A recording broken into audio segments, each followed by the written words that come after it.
En tant que chercheur, où en est sur le plan institutionnel de la recherche en migration au Maroc? La question de la recherche, elle est très importante au niveau de la migration, comme d'ailleurs d'autres domaines. On ne peut pas agir sur un domaine, on ne peut pas mener un certain nombre de politiques si on ne connaît pas le secteur, si on ne mène pas des enquêtes, si on ne connaît pas les besoins, si on ne sait pas exactement de quoi il s'agit. Donc, avant d'agir, il faut comprendre pour pouvoir anticiper et prendre des mesures. Donc c'est la raison pour laquelle la recherche, elle est nécessaire. On ne peut pas s'en passer. On ne peut pas naviguer à vue, agir comme ça à l'aveuglette. Voilà. Et de ce point de vue, pour faire bref, au Maroc, nous avons encore besoin d'un agenda national de la recherche dans le domaine de la migration, étant donné que la migration doit être au sens large. Nous avons jusqu'à présent un observatoire africain de la migration qui est issu de l'agenda africain de la migration qui avait été préparé par Sa Majesté le Roi dans le cadre de l'Union africaine. Mais à côté, nous n'avons pas encore un véritable observatoire national de la migration. Et donc, certes, nous avons quelques structures, mais certaines font un certain nombre d'efforts, mais ce n'est pas encore très efficace. Un observatoire national de la migration qui dépend du ministère de l'Intérieur et qui ne concerne que les immigrés étrangers au Maroc, un observatoire qui est domicilié au niveau de la Fondation Hassan II pour les Marocains résidant à l'étranger, mais qui ne concerne que les Marocains résidant à l'étranger. Donc il faudrait faire en sorte qu'il y ait un seul observatoire. Il ne faut surtout pas en créer un troisième. Il faudrait qu'il y ait un seul observatoire où il y a la synergie et où on étudie, où on observe aussi bien les étrangers au Maroc que les Marocains résidant à l'étranger, que l'immigration et la venue des demandeurs de réfugiés à la fois de l'extérieur, l'émigration qui part du Maroc, aussi bien des nationaux que celle des étrangers. Et donc ça, c'est un élément important. Alors, entre-temps, au niveau universitaire, il y a un certain nombre d'efforts qui ont été menés. Maintenant, par exemple, au niveau pratiquement, il y a un certain nombre d'enseignements qui sont faits sur la question migratoire. Il y a des masters. Nous avons des chercheurs un peu partout, dans toutes les universités marocaines. Et aussi bien pour qui concerne nous avons des économistes, des sociologues, des géographes, des juristes, des linguistes, des politistes, des juristes. Bref, il y a toutes les branches, disons, des sciences sociales.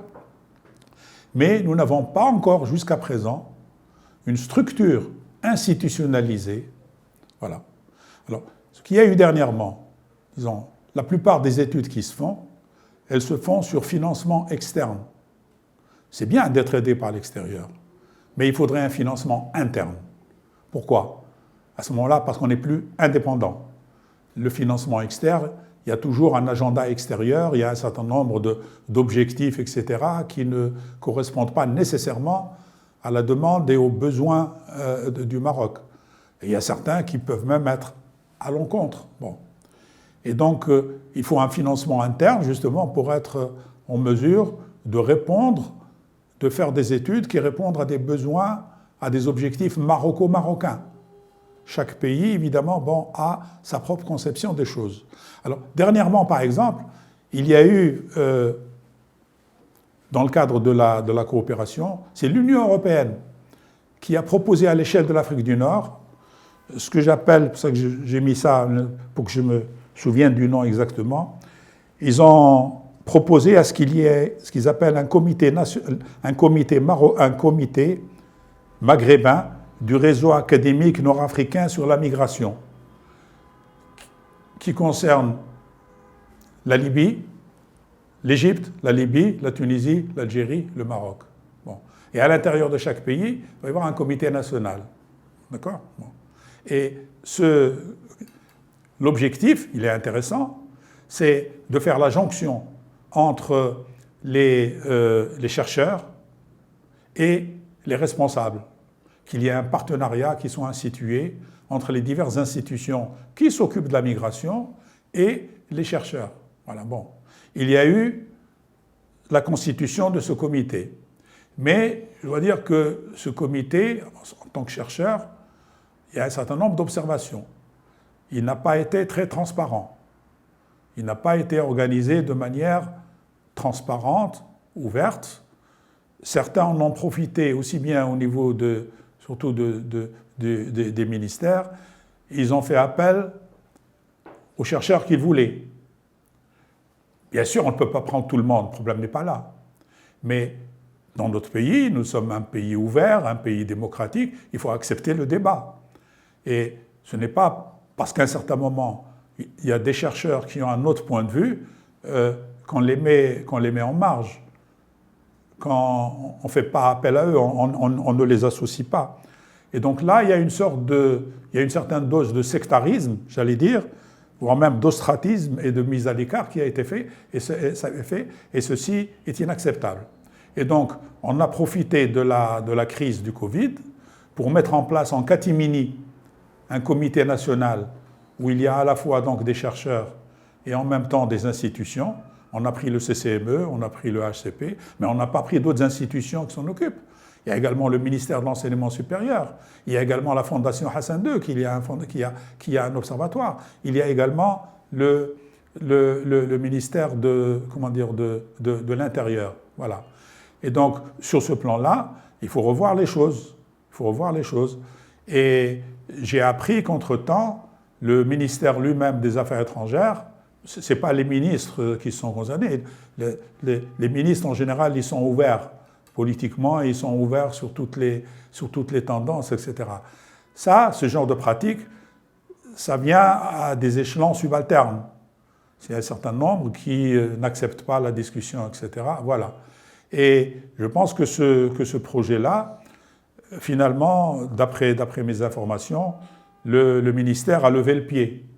C'est-à-dire qu'ils ne se sont plus concernés par la chose, si bien qu'entre-temps, les enseignants-chercheurs concernés ont dû mettre en place, ont dû créer une sorte d'ONG, une association, pour pouvoir terminer le projet sur lequel ils sont en train de travailler. Voilà. Donc ça, même les universitaires, l'université, avant de s'ouvrir sur les autres, il faut que d'abord qu'elle s'ouvre sur elle-même. Voilà. Et donc ça, le Maroc appartient à tout le monde. Les chercheurs, les citoyens chercheurs sont également des citoyens à part entière et on n'a pas le droit, parce que nous avons beaucoup de chercheurs qui sont anciens, qui ont travaillé depuis 30 ans, 40 ans, 50 ans au niveau de la migration, et il n'y a aucune raison pour qu'on exclue. Voilà. Et donc j'insiste sur la nécessité de créer un observatoire national de la migration qui concerne aussi bien les Marocains résidant à l'étranger que les étrangers au Maroc. Peut-on parler de crise migratoire si on parle des événements récents à Ceuta ? Oui. Par rapport aux derniers événements de Ceuta, certains ont parlé de crise migratoire. Il n'y a pas de crise migratoire, pas du tout. C'est une crise politique et une crise de confiance entre le Maroc et l'Espagne. Et la raison, ce n'est pas du tout l'immigration, c'est essentiellement le non-respect par l'Espagne de l'intégrité territoriale du Maroc, où ils ont pris un certain nombre de positions qui étaient à l'encontre des intérêts nationaux du Maroc dans ce sens. C'est, entre autres, depuis la reconnaissance par les États-Unis d'Amérique, puis Trump, de la marocanité du Sahara, la ministre des Affaires étrangères espagnole s'est permis de rejeter cette position en disant qu'elle ne l'appuyait pas, qu'elle n'était pas d'accord, etc. Et puis, comme chacun le sait, je ne vais pas m'étendre là-dessus, c'est l'accueil qu'ils ont fait à l'adversaire numéro un de l'intégrité territoriale du Maroc, sans que même les autorités marocaines ne soient avisées. alors qu'il y a une coopération qui est très serrée, qui existe entre l'Espagne et le Maroc concernant la lutte contre le terrorisme, contre la drogue, etc., etc. Donc la moindre des choses, en tant que partenaire, c'est... Voilà. Et donc, il n'y a pas de crise migratoire. Ça ne veut pas dire qu'il n'y a pas des gens qui sont partis, mais les gens qui sont partis, ce n'est pas des émigrés. Ils sont partis à Ceuta, c'est une circulation à l'intérieur du Maroc. C'est des citoyens marocains qui vont à une autre partie du territoire marocain. Ceuta est marocaine. Voilà. Et donc, le dossier, c'est essentiellement une crise diplomatique, une crise politique et une crise de confiance entre le Maroc et l'Espagne. Quelle évaluation de la stratégie nationale relative aux Marocains du monde? Vous parlez de stratégie nationale qui m'était goulou barbiam, ça mais il n'existe pas.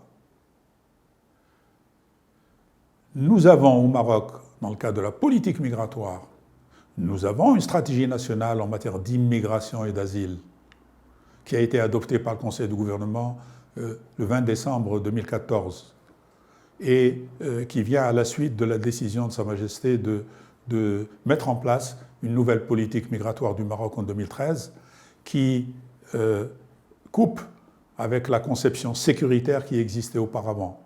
Nous avons eu les régularisations, presque 50 000 d'étrangers qui sont essentiellement subsahariens, mais pas que. Il y a également d'autres nationalités. Et il y a également le début de l'insertion, je préfère le mot insertion à le mot intégration, des étrangers en matière d'emploi, en matière de santé, etc. C'est ça l'objectif. Et donc ça existe. Mais par contre, nous n'avons pas de stratégie nationale en matière de Marocains résidant à l'étranger.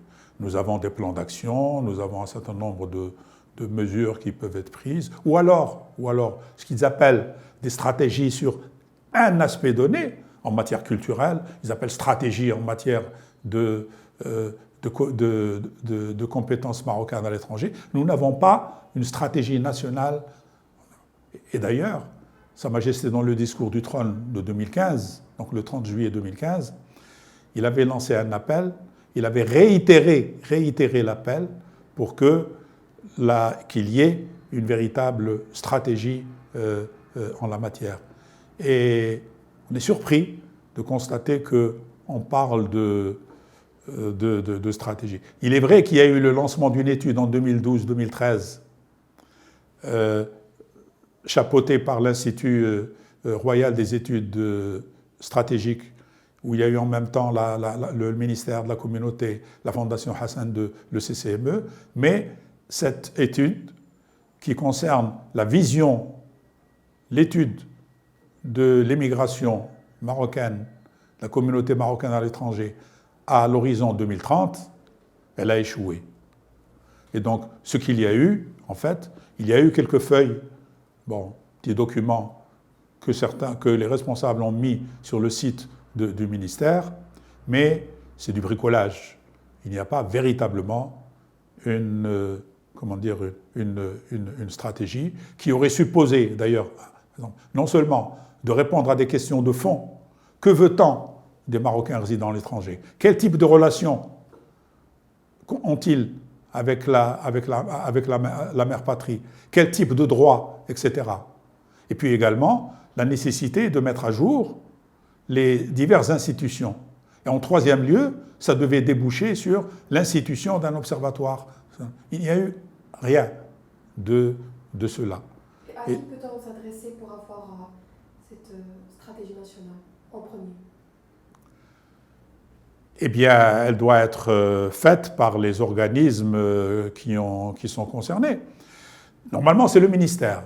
Mais je dois ajouter aussi que lorsqu'il y a eu la formation, la nomination du président et du secrétaire général du CCME, le 21 novembre 2007, Sa Majesté le Roi leur avait demandé, dans le cadre de leur mission également, de réfléchir, de participer avec d'autres acteurs à l'élaboration de cette stratégie. Ils ont essayé, mais ils n'ont pas eux-mêmes réussi. Et je pense que la raison, entre autres, c'est un peu l'esprit cachotier, disons, on ne peut pas mener véritablement une stratégie si on n'opère pas, par exemple, un diagnostic qui soit sincère, qui soit franc. Or, dans le cadre du comité de pilotage, où vous mettez les institutions concernées, ne parlez pas de ça, n'abordez pas ça, machin, etc. Voilà, on arrondit les angles, et puis finalement, l'étude elle-même n'a pas pu être faite. Et on peut trouver trace de ça au niveau du site de l'Institut royal d'études stratégiques, où il y a un rapport où ils disent, en fait, pour le futur, il faut qu'il y ait une vision stratégique. C'est ça le rapport de leur étude. Il n'y en a pas. Il n'y en a pas. Et donc ça, et normalement, le chef du gouvernement, il préside, d'abord c'est le chef du gouvernement selon la Constitution, et il préside une commission interministérielle où il y a tous les acteurs, tous les intervenants institutionnels qui s'occupent à la fois des Marocains résidant à l'étranger et en même temps des étrangers au Maroc. C'est à lui de suivre les choses, de procéder à des arbitrages, d'impulser, etc., lorsqu'il constate qu'un certain nombre de choses ne fonctionnent pas. Ça aussi, ça n'a pas été fait. Où en est de l'opéralisation des articles de la Constitution 2011 relative aux Marocains du monde? L'opérationnalisation, c'est un problème qui se pose depuis 2011. Et normalement, une constitution, elle est faite pour être opérationnalisée, pour être exécutée. Cette constitution, elle a été rénovée et il y a eu un certain nombre d'articles très intéressants.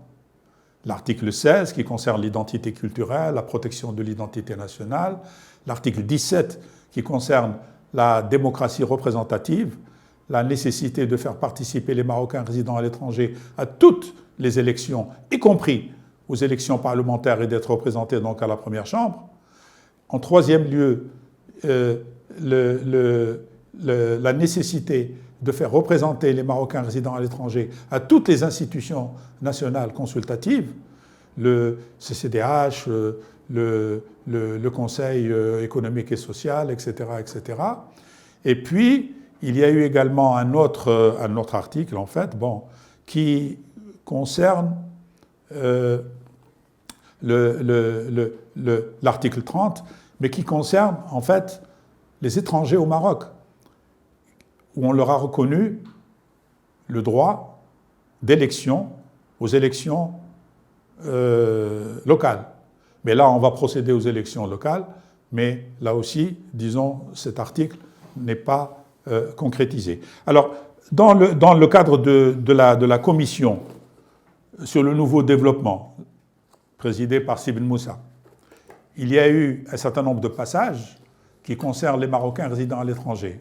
Tout de suite. Voilà. C'est pour ça que votre question, elle m'oblige à me référer à ça. Elles disent, voilà, le nouveau modèle de développement souligne la place de choix des Marocains du monde, qui constitue une force et un atout précieux dans le processus de développement du pays. La Commission réitère dans ce sens l'importance de la mise en œuvre des dispositions constitutionnelles par une meilleure représentation de notre diaspora, plus particulièrement à travers le renforcement du CCME. Mais c'est très vague. Très vague. Autant, par exemple, en matière culturelle, ça a débouché sur une proposition intéressante, celle d'une agence nationale d'animation au plan culturel en direction des Marocains résidant à l'étranger, en application, entre autres, de l'article 16. L'article 16 ne fait pas obligation. Voilà. Bon. Mais on n'a absolument pas spécifié de quoi il s'agit. Puis également, une meilleure représentation. Où est-ce qu'il y a déjà une représentation? Le CCME n'est pas représentatif, il est nommé. Il n'est pas représentatif, il est nommé. Et donc, et la revendication principale, nous aurons les élections en 2021, et encore une fois, les citoyens marocains à l'étranger vont être considérés comme des non-citoyens, alors que le rapport de la Commission disait son objectif, elle part, et l'objectif lui-même, c'est le citoyen. Est-ce à dire que le citoyen marocain ne fait pas partie de cette citoyenneté? Voilà.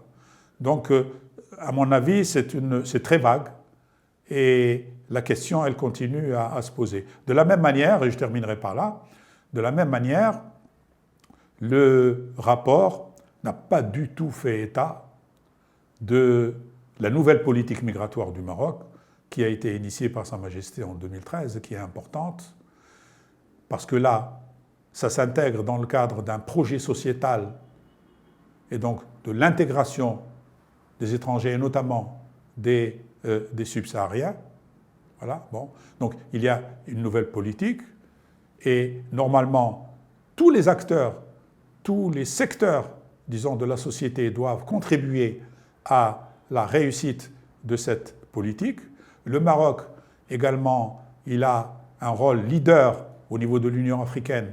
Sa Majesté est leader dans le domaine de l'immigration. Il y a eu également, au niveau du Maroc, par exemple, en 2018, nous avons eu le Forum mondial de la migration, nous avons eu la réunion par les Nations Unies pour se mettre d'accord sur le pacte mondial sur la migration.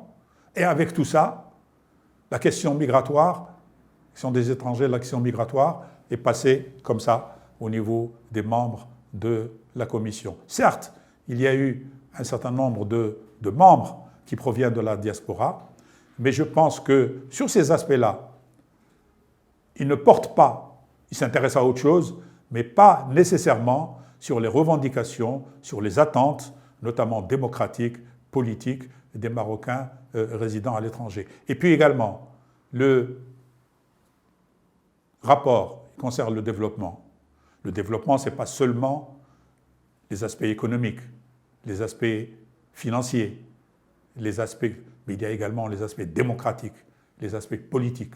Or, sur ces aspects-là, la Commission, et notamment au niveau des Marocains résidant à l'étranger, elle n'a pas fait preuve d'audace, alors que dans les recommandations, dans les divers discours qui avaient été faits par Sa Majesté pour annoncer la mise en place de cette commission, il y a eu un appel pour que la commission fasse preuve d'audace, de courage, qu'elle appelle les choses par leur nom, et que s'il y a des choses qui ne marchent pas, qu'elle le dise.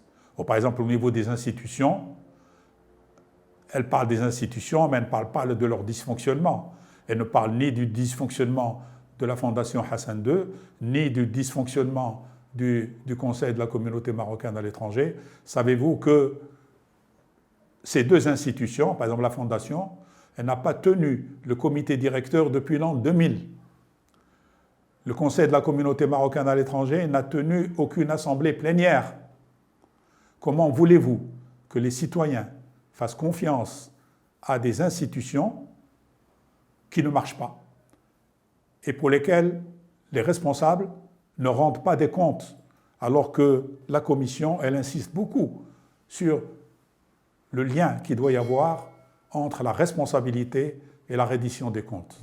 قبل المغادرة لا تنسوا الاشتراك في قناة العمق المغربي وتفعيل الجرس ليصلكم كل جديد، ولا تنسوا مشاركة الفيديو والضغط على زر الإعجاب.